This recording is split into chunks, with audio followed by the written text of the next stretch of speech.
All right, y'all. Welcome to our live stream for today. I'm here to talk about a bunch of things that I think are really important.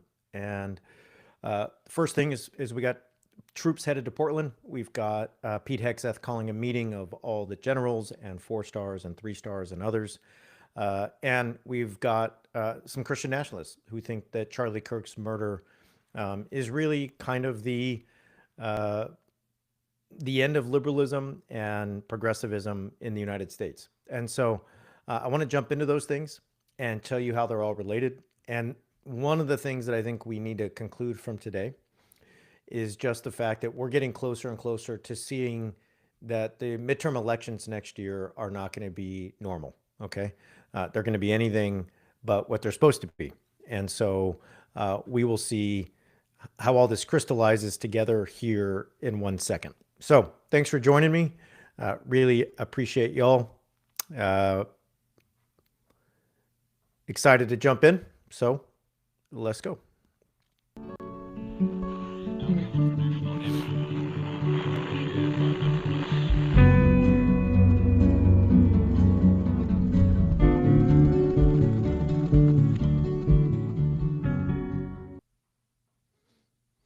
All right. So you all know this already, but Trump has declared that he's sending troops to Portland. He says he's authorized Pete Hegseth to use, quote, full force to do it. Now, I just happened to be in Portland this past weekend, and I was there with a few friends, saw a comedy show, hung out, and just like you know already, and I don't think I need to tell any of you this, but Portland is far from a war-ravaged place. Portland is one of those American cities that is both a real city with a somewhat small skyline, but nonetheless some big tall buildings, and is quaint, is cozy, and is just weird in the best ways. My social media feed has been full of people showing pictures of tree-lined streets, of a place where fall leaves are starting to hit the ground, a place where cozy cafes and hip bars and really nice walkways are seemingly what's on offer. We all know that Portland, though, represents something different for Trump, for the American right. Portland, especially after 2020, became a symbol. It became a symbol of dissidence, it became a symbol of rebellion, and it became the place where if you asked anyone on the American right who listened to right-leaning media, they would tell you Portland is a hellhole. Portland is chaos. Portland is nothing but riots and communists and anarchists, and it is burning to the ground. And it has stayed that in the imagination of MAGA world and so on since then. Portland is sort of the epitome of everything that America is not supposed to be when it comes to cities.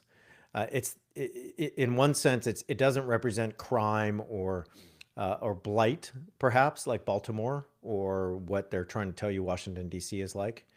But it does represent politics, progressiveness, queerness, alternative culture, non-Christian culture that is the opposite of what is supposed to be in this country. Now, Trump is doing this, and he's already done it. He sent troops to California. He sent troops to D.C. The reality, though, is that this is not a politically winning thing for him. And I'm going to prove that to you right now with a clip from Harry Anton at CNN.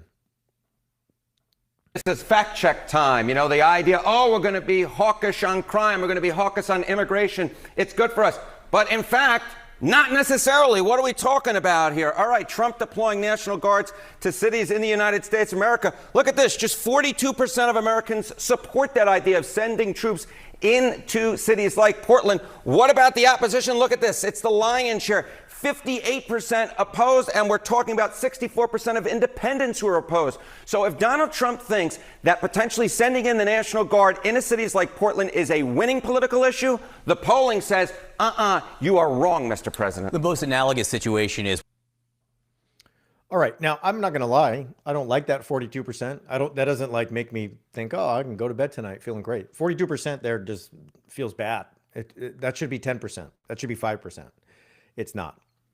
Nonetheless, if we were in a frame where your goal was to do things that made you popular so you could win the midterms in 2026, maintain control of Congress so you could push through your policies, a la Bill Clinton, a la Barack Obama, a la whoever. Okay. If this were presidencies over the last 75 years, you would be thinking, what's going on here? This doesn't make sense. But that's not the case. And we're going to get there in a minute. Okay. Now, the other thing that I want to talk about is Hegseth inviting all of the generals, inviting is the wrong word, demanding that all the generals, the 2 and 3 and 4 stars, meet this week at Quantico. And this is an unprecedented meeting. There's a great Substack by Tim Snyder, the public intellectual, this week. And Tim Snyder, and like 10 of you sent this to me, and I had already seen it, and it's really good. So let me read a little bit from Tim Snyder on this. My historian colleagues might correct me, but I do not think anyone, at least in recent history, has done what Secretary of Defense Pete Hegseth is about to do, put all of the American generals and admirals from around the world into a single room next week in Virginia, just to say something to them. There is no practical reason to do this. He has easier and more secure ways to communicate with the commanders.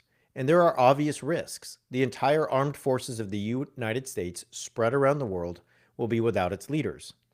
Given that the government could well shut down the next day, the separation of commanders from their command might be indefinite.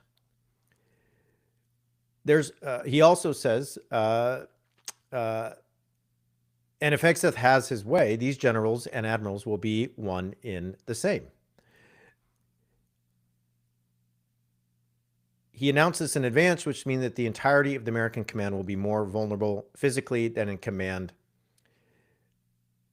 in any conceivable military scenario, including nuclear war. There is no scenario other than this one in which they would all be in the same place at the same time. Okay, so we have a situation where Pete Hegseth is gathering everyone in the same place. And it is distressing, to say the least, and something that I think a lot of people will find kind of confusing. Why is he doing this? And one of the reasons that that's happening, I think, is that he wants to give everybody this standard warrior ethos speech that he's been giving all over the place. And reports are that he's going to be doing that. Okay, so we now know that somebody's leaked that he is going to be doing what I just talked about. Okay, but Tim Snyder lays out a couple more reasons that Pete Hegseth might do this. So let's go through what he's saying here. He has something trivial to say. That's number one, and I think that's true. And he's going to say that trivial thing. He's going to give his what he thinks is a very mind-blowing motivational speech about the warrior ethos. Okay. He wishes to endanger the lives of the generals and admirals. Now, I don't think that's true. I don't think he's actively doing this to put them in danger, but who knows? He will stage a purge, perhaps involving a loyalty oath or something similar that requires personal presence. Now, this one is interesting. There's historical precedent with this, with Hitler did something similar. And there is reason to kind of fear this. Donald Trump, we just learned today, will actually be joining. And so there's a concern here that off the record, in ways that we won't see on cameras or in recordings, there will be a demand for loyalty. Maybe this will be on camera, who knows? But that is something that I think is worrying a lot of people, that your loyalty is to us and not to anyone else. And we'll see what happens there, okay? Now, the final one, I think, is really interesting. He will tell the commanders that henceforth their assignment will be to oppress American citizens. It'll be about homeland defense, okay? Now, this could be combined with the third scenario, which those who refuse to go along with this, to take the oath or to oppress American citizens, will be fired. Okay. Now, the last one really sticks out to me. The assignment to oppress American citizens. We got troops in Portland for no reason. There are protests outside of ICE facilities in Portland, but they are nowhere near the level of needing troops. The mayor, the representatives, senators, they're all saying, we don't need this. They're all saying if you asked Oregonians and Portlanders what they want and what would help, it would not be troops. Troops are not the thing that's going to make us safer. Troops are not the thing that's going to change this city in ways that we might think it needs, okay? But the assignment to oppress American citizens. Well, we already have troops in D.C. and California. Now we're going to get troops in Portland and probably Memphis. But here's the thing. We already know that Hegseth has his eyes on domestic operations. Here is Politico from about a month ago, September 5. Pentagon officials are proposing the department prioritize protecting the homeland and Western Hemisphere, a striking reversal from the military's years-long mandate to focus on the threat from China. A draft of the newest national defense strategy, which landed on Defense Secretary Pete Hegseth's desk last week, places domestic and regional missions above countering adversaries such as Beijing and Moscow, according to 3 people briefed on early versions of the report. That report is basically saying, hey, China, we're not going to step up to them. They're not our concern. And Putin, yeah, Trump seems to feel like he got burned by the guy he thought he was his bestie, but we're not taking on Putin, really. The focus is not there. The focus is on us. The focus is on us. It's on the homeland. It's on the domestic. It's on American citizens. And if you just take everything as a whole here, the troops, the invasions, what they're doing with ICE, Chicago, and so on. Here's the goal. It's to wage war on an enemy. They're going to wage war on an enemy. Pete Hegseth has people, he has groups who he considers the enemy. And so does Donald Trump. The enemy is the American public. And I know that sounds broad, it sounds general, it sounds extreme, and you're like, that you need more nuance here. Come on, aren't you supposed to be a scholar? You have a PhD, you write books. Come on, man. Like, let's be a little bit more detailed here. The goal is to wage war on the enemy, and the enemy is the American public. That might seem ludicrous to you, but I think we all need to accept something. We have what they want.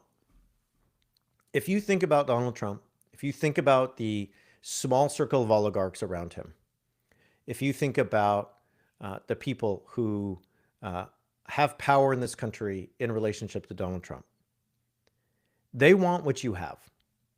They're not going to fight Putin or Xi. The war is with you because you have the money, the property, and the power that they believe is theirs. Let me say that again. You have the money, the property, and the power that they believe is theirs. And you may be thinking, well, I don't own a lot of property or any, and I don't have much money, and, blah, blah, blah. When you have a regime like the Trump regime, they see citizens as enemies because citizens are citizens. They're people with a voice. They're people with power. They're people with the ability to dissent. They're also people with money. If you have money and you're not sending it up the chain, like in a mafia situation, if you have money and you're not sending it up to Trump via like Mark Zuckerberg saying he's going to invest $600 billion, but what, and Jeff Bezos and all the tech lords who've gotten on board with Trump, all the tech oligarchs, just like the Russian oligarchs, all the people who've said, okay, I'll kick up 10% to the mob boss so he leaves me alone. I'll kick up 20% to the mob boss. I'm Intel. I'm now owned literally by the U.S. government. TikTok. We'll kick up money up the stream. And as long as you do that, you're fine. If you don't, you have things they want. You think, well, what do you mean property? Well, let's think about it this way. They want to destroy our national parks. And those are our parks. Those are the places that we as taxpayers have because they've been designated as land for all of us. National parks. And they're like, well, that doesn't do anything for me. I don't get any of that money. I don't own that land. I don't have access to that land as the ruler, as the regime. I want that. They want that from everybody. They want that from every person. The ultimate goal, just the goal in like the most pure sense, is to have all the power, all the property, and all the money. You will be allowed to be a peasant. You're allowed to be somebody who has the basic things that serve the regime. And you're like, come on, man, this seems just way too simple. But I'd rather simplify it this way, in a manner that's perhaps reductive, so that the point comes across. Sending troops to Portland is not popular. What Pete Hegseth is doing is moronic.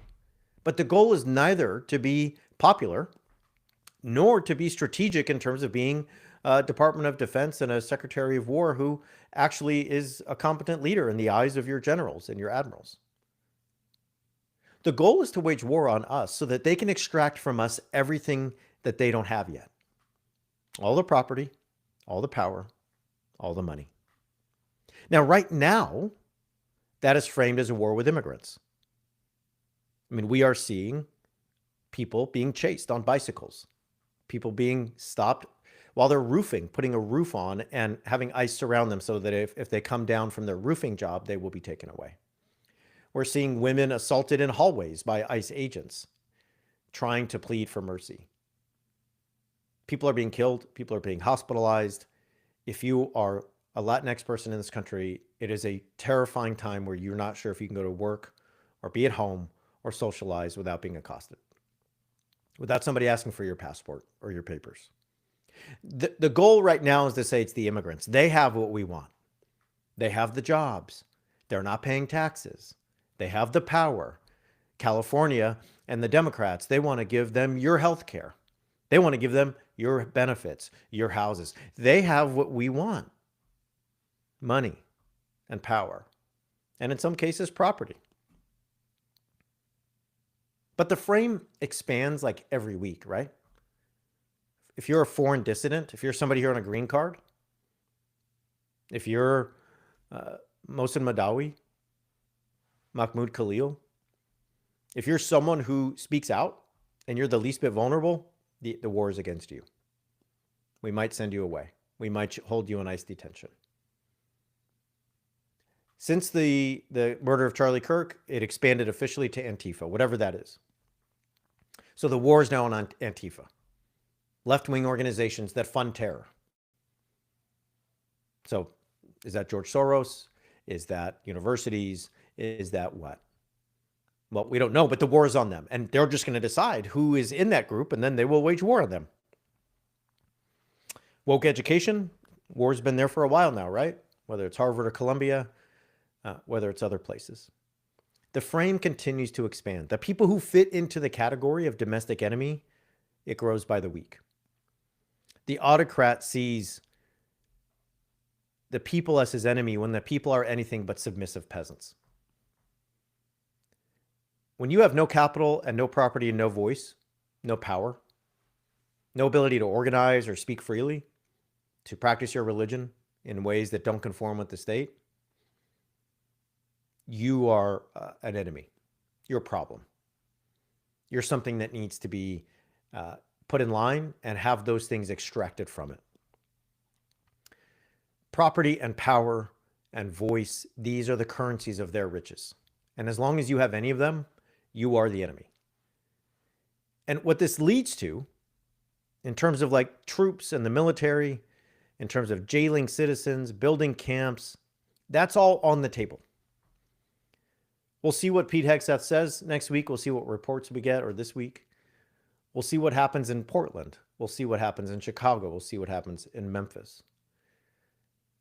We will see what happens as they start to crack down on left-wing organizations. Is that arresting people? Are you going to arrest Reid Hoffman? Are you going to arrest the executives at the George Soros Foundation?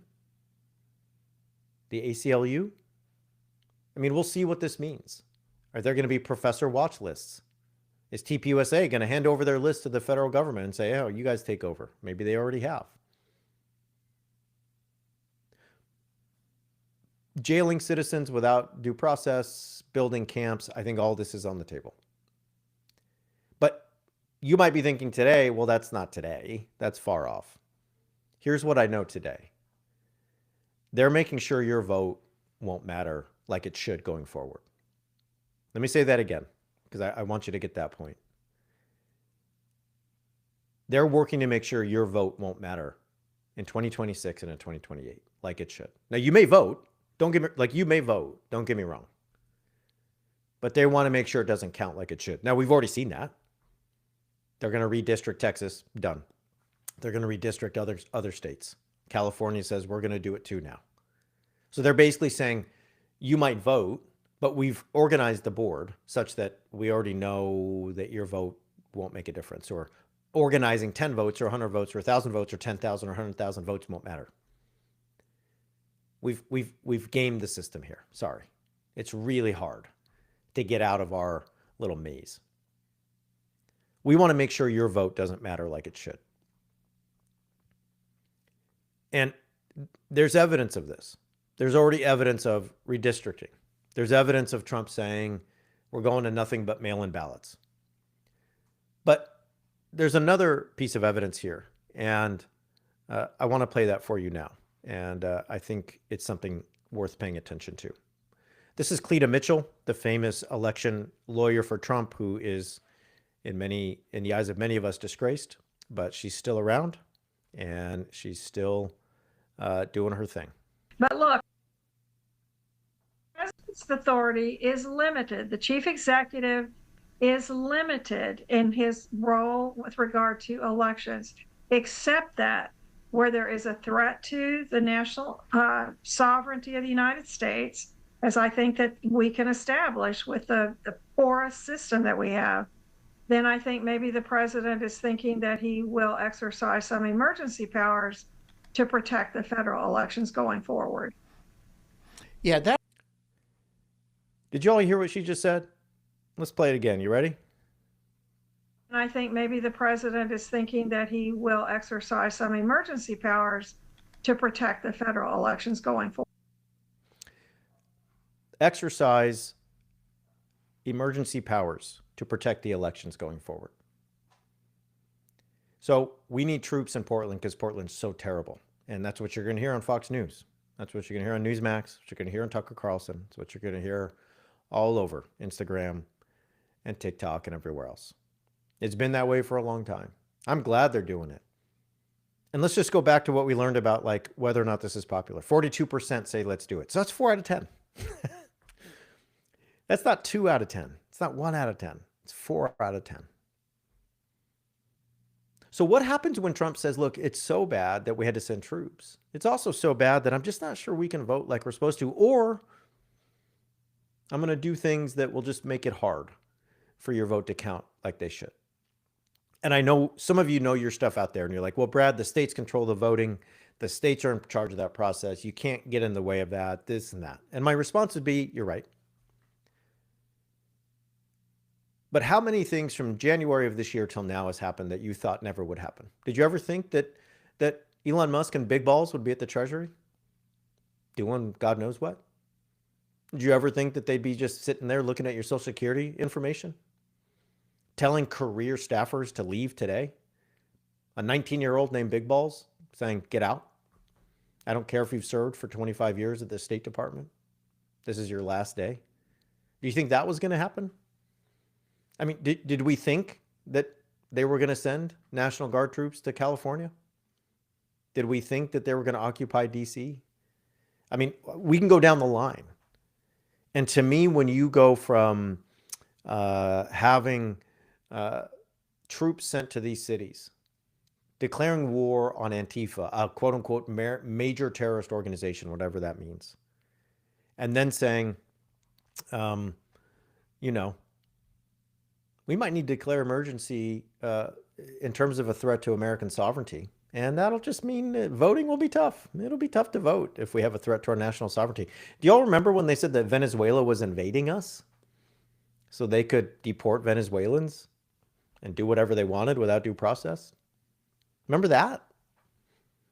So when there's this quote unquote threat to national sovereignty, and that's what Cleta Mitchell's talking about now, One of the takeaways I have when I think about Hegseth and a focus from the DoD or the Department of War on the homeland and troops and the war on Antifa is this: we need to prepare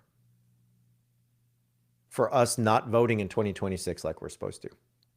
And if you are an organizer, if you're somebody who has the ability to start preparing and mobilizing and organize people on that premise, you should start now. What do we do if voting does not happen like it should?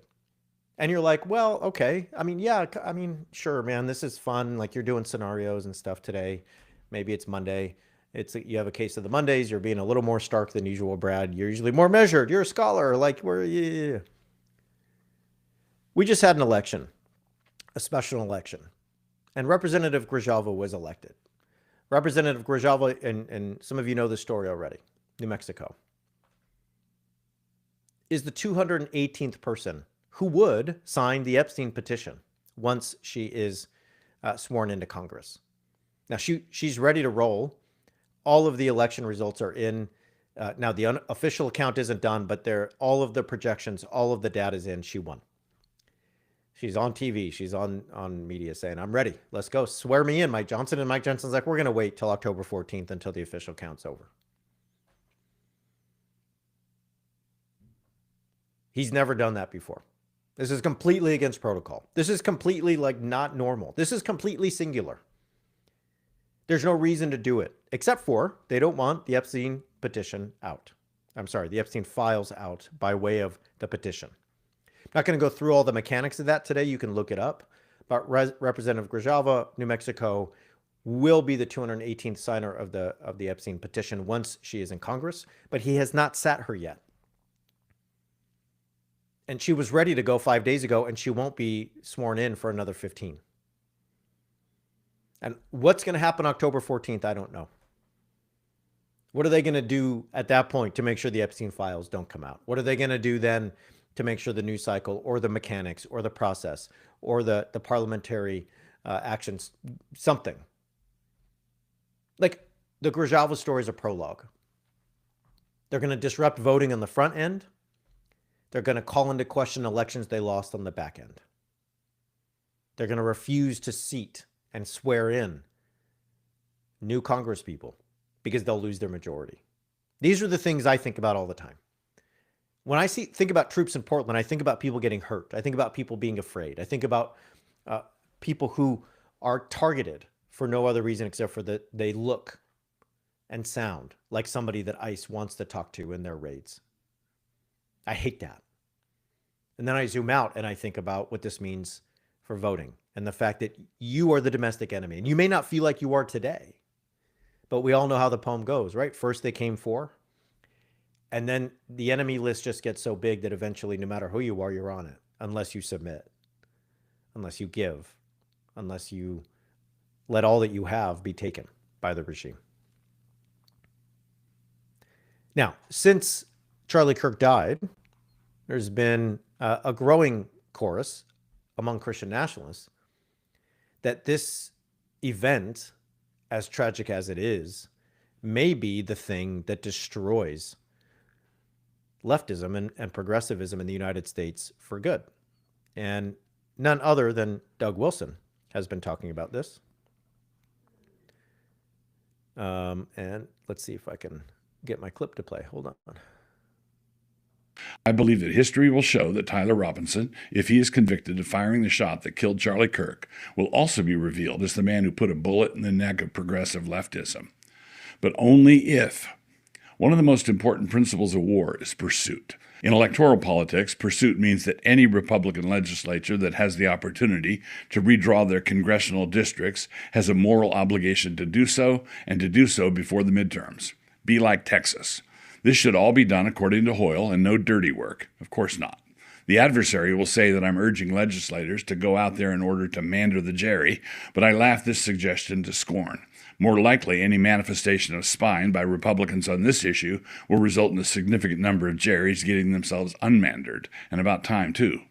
This should be part of a strategy to have the midterms be the time when a strong angel from Revelation pours out the contents of the seventh vial over the top of the Democratic Party as it is currently constituted, resulting in it being reconstituted as something else, something resembling a quivering gelatinous mass, and then after the seagulls take it away, a wet spot on the pavement.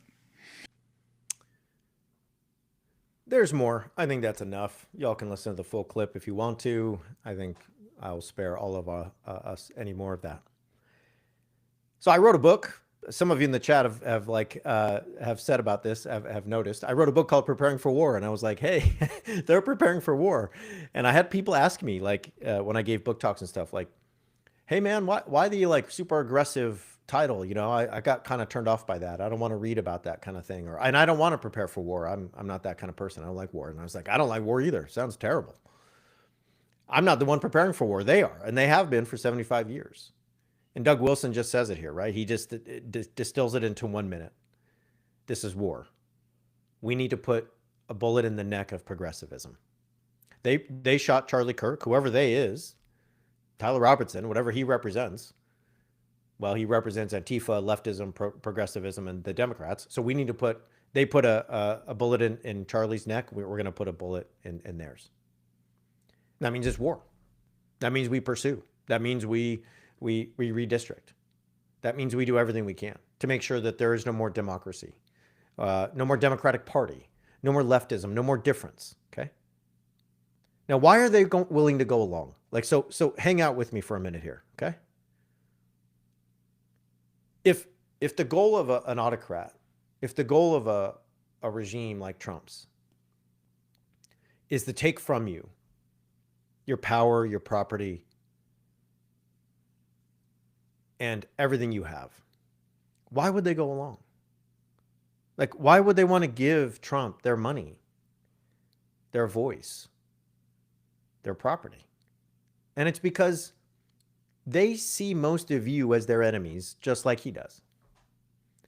If he sees the public, the American public, citizens, free citizens with a voice, the right to assembly, the right to free religion, and so on, free press, if those are the enemies, the Christian nationalists are like, yeah, most of them too for us. Yeah, most of them also. Now you're trying to destroy them, we're on board. That's kind of like Christian nationalism and authoritarianism 101. I've been talking about that on this podcast for 1,000 episodes with Dan. That's kind of why Christian nationalism is always bent towards authoritarianism, because the enemy are all those people around the American table with a voice who are not them, right? Who are Hindu, who are atheist, who are humanist, who are Buddhist, who are non-religious, who are spiritual.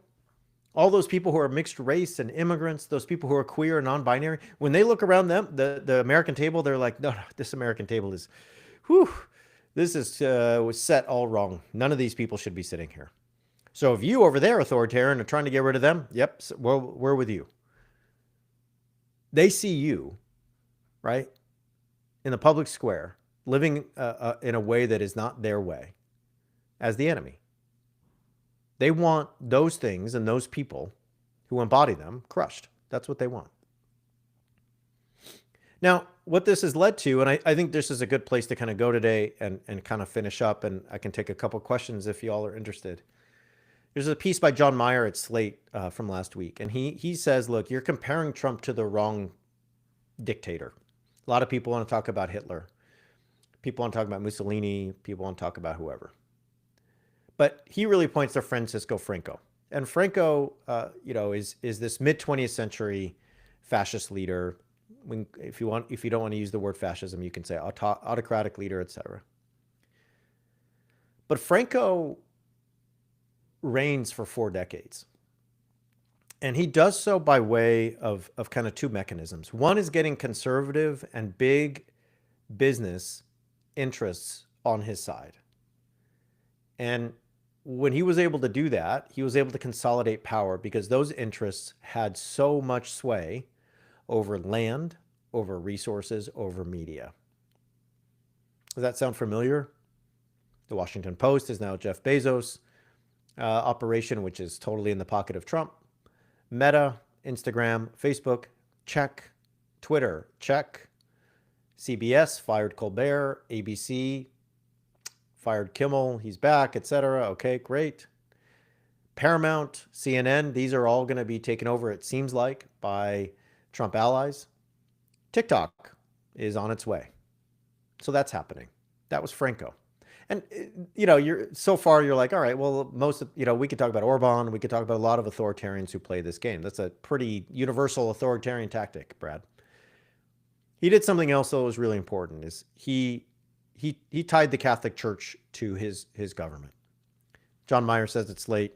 Framing his rebellion as a holy crusade against godless socialists, Franco strengthened the church's role in Spanish life by funding church reconstruction.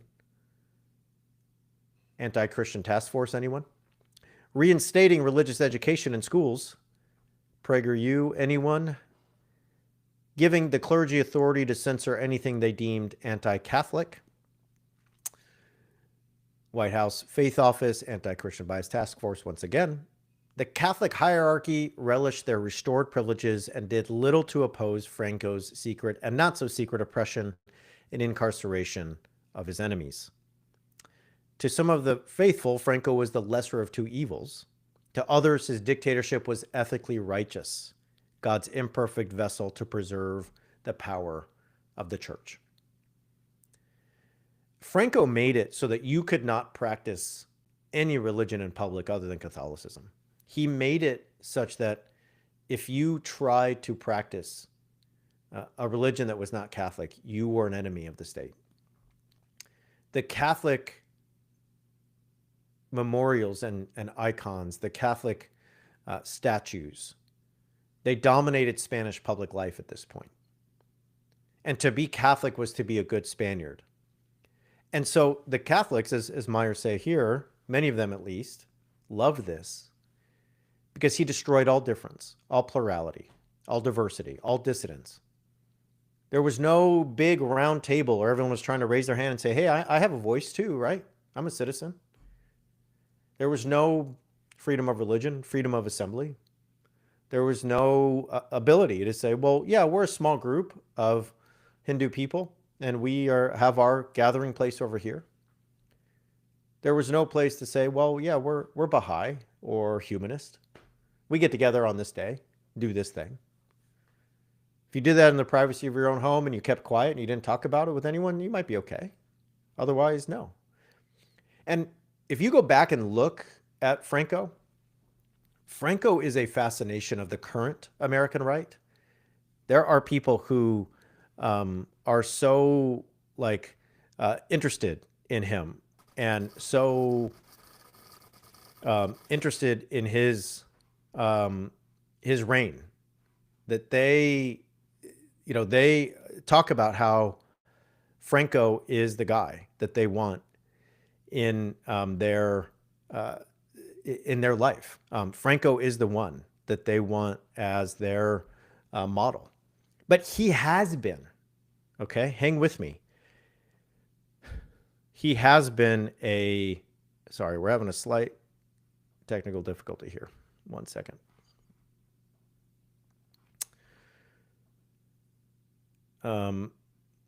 Working on it, friends. I promise.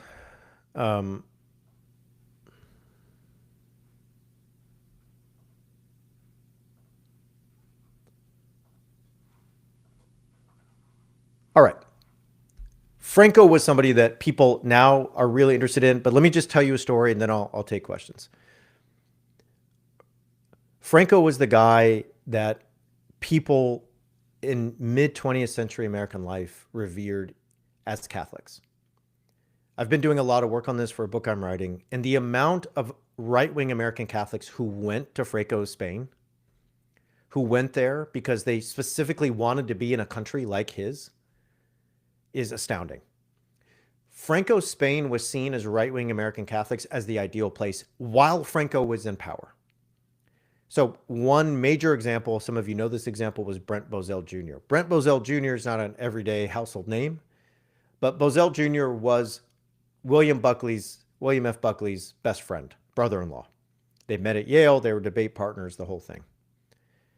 He helped him start the National Review. William F. Buckley seen as the father of modern conservatism, that whole story. Buckley was his right-hand guy.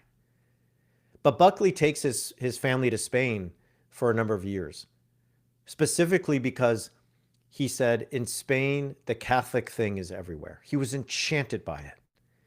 It was like he was able to return to the medieval period, where instead of going out into a world full of difference, taking your kids to school with people who don't look like you or practice like you, going out into your local eatery or shopping market and seeing people who are of different ethnicities, speaking different languages, wearing different kinds of clothes, having red dyed hair or green hair, or expressing themselves in ways that don't match up to your traditional gender expectations, all of that. Spain was like going back to the medieval period. It was amazing. And I think that we have to take into consideration the fact that the Christian nationalists, since Kirk's murder, are now basically saying there's only one way forward. And if you don't get on with us, you're going to be, you're not going to be considered a Christian. You might be on that enemies list. The way forward is war. The way forward is violence. There was an op-ed last week by Dillinger, Tim Dillinger, I believe his name is, but his last name is Dillinger, at the Daily Caller, that said, I am calling for explicit violence. Some people say, oh, I what I mean is this. And he said, I'm not doing that today. I'm calling for violence against those who are not real Americans. So if I just back up today, I think, look, we've got troops in Portland. We've got Hegseth gathering the admirals and the generals. We've got people saying in the Department of War that the focus is on the homeland. And my takeaway is you're the enemy. My second takeaway is the Christian nationalists also see you as the enemy. So they're on board with this war. They're framing it differently. Doug Wilson doesn't talk like Donald Trump, but they both are fighting the same enemy in their mind. And that's why Trump remains their guy. That's why they remain on board with what's happening. They love Pete Hegseth. They love J.D. Vance. They love RFK. They love everything that happened at Kirk's memorial. And that could be, as we look back, a kind of deciding event in all of this, but time will tell. All right, y'all. I got a couple more minutes, so if you want to ask a question or two, go ahead and feel free to put those in the chat. I'm going to jump there now and see what folks are talking about and go from there. Somebody said 2026 is a long way away, and JD Vance being a heartbeat away is tough. And I'll chime in on that real quick before anyone else jumps in with questions. But I think JD Vance would be worse and better. He would be better in the sense he does not have the charisma of Trump by any stretch. He can't do what Trump does. The problem is that you've already got now a machinery that's been put in place, right? Like we've got a situation where the charisma of Trump is being translated into the bureaucracy and machinery of the federal government. That did not happen in Trump presidency 1, but it's happened in Trump presidency 2. And because of that,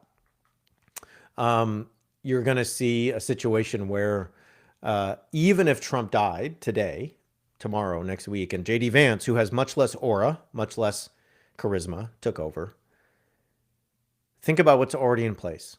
Whether it's the Department of War, whether it is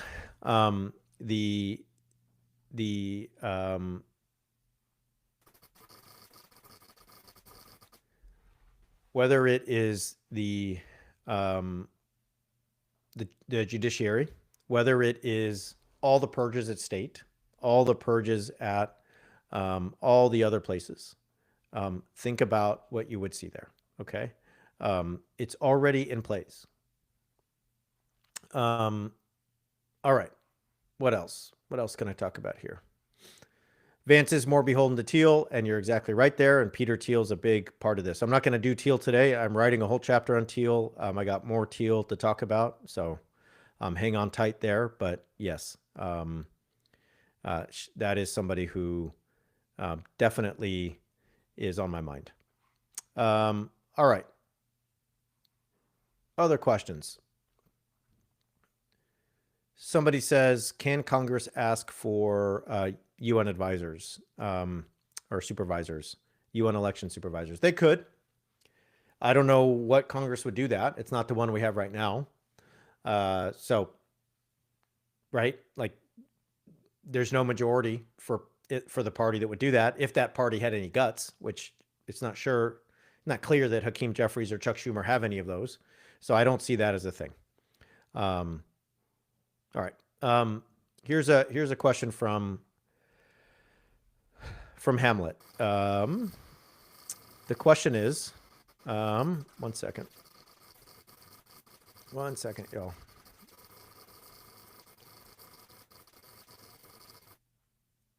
The question is, oh my gosh, lost it. Sorry. Imagining the Franco-inspired future heritage wants for us, do you think any specific aspects they plan to oppose that might cause the corporate world to balk? So the question is like, look, the Heritage Foundation wrote Project 2025. They wrote Project Esther. If you look at Project 2025, a lot of it has been accomplished already. Is there anything that would make corporate America, say, hey, I'm done, right, with this? And I think the answer right now is corporate America is so invested in the Trump regime and has so much power there that I don't see a way to dislodge them at the moment. And you're like, well, what does that mean? And I'll just give you an example. I think Peter Thiel is so powerful in terms of Palantir, in terms of the investments that he has in every aspect of our military right now. I think his influence, and again, I'll go over this another day, but if you look at the tree of influence of Peter Thiel throughout the executive branch and the State Department and all throughout our government, it's immense. If you think about the investment in people like J.D. Vance, if you think about the investment in other figures, heritage is really, really powerful. I don't think that you're going to see those two break up. And one of the things that I think people are missing is that Elon Musk might have been the scapegoat. And now that Elon Musk is like, public opinion turned on him, everybody's mad at him, he's basically been run out of public eye, right? It's like, oh, cool, we feel better, right? Like he's no longer at the Treasury with big balls doing stuff. I don't hear every day about how, Elon Musk is fired 100 people from the State Department, made them cry, and is hanging out in the Oval Office again. I feel better. What's really happened is that all of that work continued, and Peter Thiel is and was always way more powerful than Musk perhaps ever dreamed of being. In addition, and I'm writing about this right now. I don't have time to go into it like in full force today.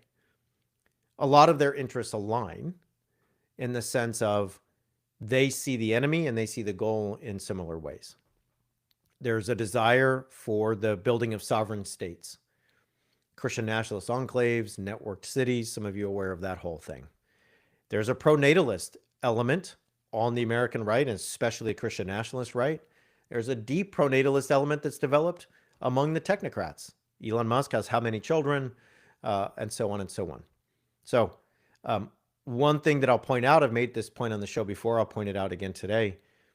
About a month before the election in 2024, there was a conference in San Francisco called Reboot 2024, and it was put on by the likes of Peter Thiel and Curtis Yarvin and all kinds of funders, Gary Tan, and so on.